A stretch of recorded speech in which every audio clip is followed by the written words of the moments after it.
Кыргыз тил сабагы. Саламатсыңарбы? Сиздер менен мен Анара Акмадзияевна.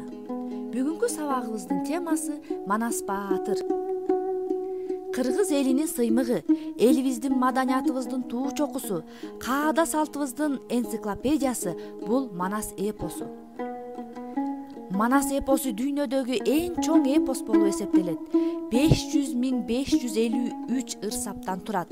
Манас көлөмү жагынан гректердин Илиада менен Одиссеясынан 20 эсе, Парс элдеринин Шахнамесинен 5 эсе, индиялыктардын Махабхаратасынан 2,5 эсе көптүк кылат.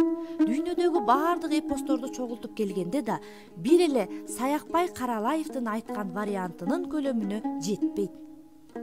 Эпос Манас – самый большой эпос в мире. Она состоит из 553 строки. Манас эпосуна бери дегенде 1020 жыл болду. Эпосу Манасы не менее 1020 лет. Эпосто элдин биримдиги, ынтымагы биринчи орунга коюлган. Манас атабыз ар бир кыргызды биримдикке, патриоттуулукка үндөйт. В эпосе единство нации на первом месте.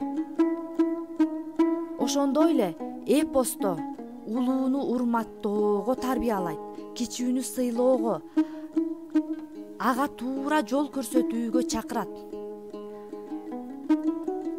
Эпос Манас учит ценить старших и уважать младших. Манас атай үчүн жаратылыш менен шайкеш жашоо бул өмүр принциби. Всегда жить в гармонии с природой. Ошондой эле Манас атабыз улуттук баалуулуктарды, кылымдар бою жыйнаган турмуштук тажрыйбаны жоготпоо керезин калтырган.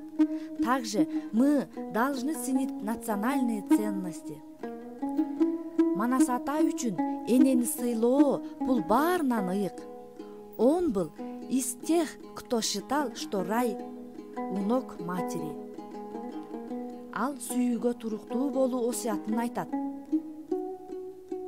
Мына ушундай баа жеткис баалуулуктарды укумдан тукумга, урпактарга, бизге жеткирген бул биздин айтылуу манасчыларыбыз. Аларды атап өтсөк, манасчылардын алпы Сагынбай Орозбаков, Саякбай Каралаев, Уркаш Мамбеталиев жана башка көптөгөн белгилүү манасчыларыбыз бар. Ошондой эле азыркы кездеги манасчыларыбыз. Манас эпосунун өнүгүп өсүшүнө чоң салым кошууда. Кымбатым кыргыз эл үчүн башка салса көрөйүн, душманга кор кылгыча туулбай тууна чөгөйүн, тирүү жүрбөй өлөйүн. Манас ата.